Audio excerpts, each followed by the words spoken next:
దేవుని పిల్లలారా, యేసయ్య నామములో ఈ ఉదయకాల సమయములో హృదయాంతరంగం నుంచి మీకు శుభవందనాలండి. ఈ ఉదయకాల సమయములో ఏ పరిస్థితిలో మీరు ఉంటున్నారు? ఎంతగానో నేను ప్రార్థన చేస్తున్నాను, కానీ దేవుడు నా ప్రార్థనను ఆలకించడం లేదే. నా కన్నీరు ఆయన సముఖంలో చేరలేదా? దేవుడు జీవంగల దేవుడు కదా, అయితే ఎందుకు నా మొర్రను ఆయన చూడలేదు? ఎందుకు నా ప్రార్థనను ఆయన ఆలకించలేదు? ఎందుకు నా యొక్క ప్రార్థనకు ఆయన సదుత్తరం ఇవ్వలేదు? ప్రశ్నతో మీరు ఉంటున్నారా? దేవుని బిడ్డలారా, యోబు పుస్తకం 30వ అధ్యాయం 20వ వాక్యాన్ని చదవదామండి. నీకు మొర్రపట్టుచున్నాను, అయితే నీవు ప్రత్యుత్తరమేమియో నీయకున్నావు. నేను నిలుచుచుండగా నీవు నన్ను తేరి చూచుచున్నావు. దేవుని బిడ్డలారా, పరిశుద్ధుడైన విశ్వాసము కలిగిన దేవుని సముఖంలో ఉత్తముడు అని పిలువబడిన యోబు దేవుని సన్నిధిలో కన్నీటితో ప్రార్థన చేసేటువంటి యొక్క ప్రార్థన ఇది. దేవా, ఎందుకు నా ప్రార్థన నువ్వు ఆలకించలేదు? ఎందుకు నా ప్రార్థనకు మీరు జవాబు ఇవ్వలేదు? అయ్యా, నన్ను నువ్వు తేరి చూస్తున్నావు, కానీ నా కన్నీటి ప్రార్థనకు జవాబు రాలేదే. నా యొక్క పరిస్థితులు మారలేదే. ఎందుకయ్యా ఈ వ్యాధి? నాకు సకలము కోల్పోయినానే.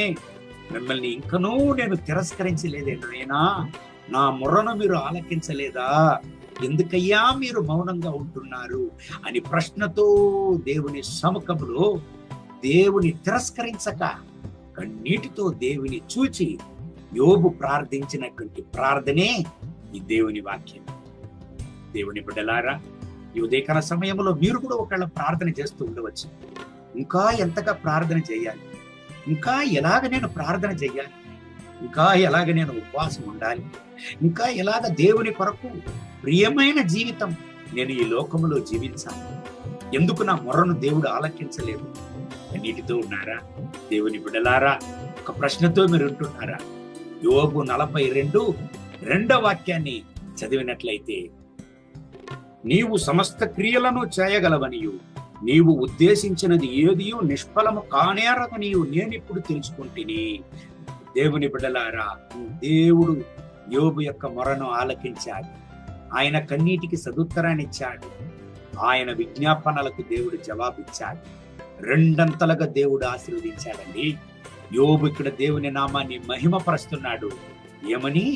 దేవా, మీరు సమస్త క్రియలను చేయగల దేవుడవు, నీకు అసాధ్యమేమీ లేదు నాయనా అని దేవుని నామాన్ని హెచ్చిస్తున్నాడు.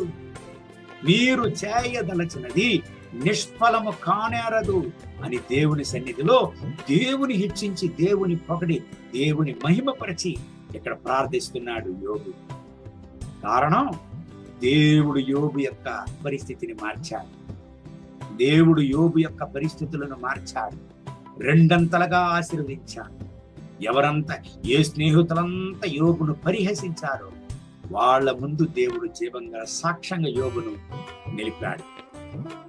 దేవుని బిడ్డలారా, ఈ ఉదయకాల సమయంలో మీ పరిస్థితి ఏంటి? సోలిపోయి ఉన్నారా?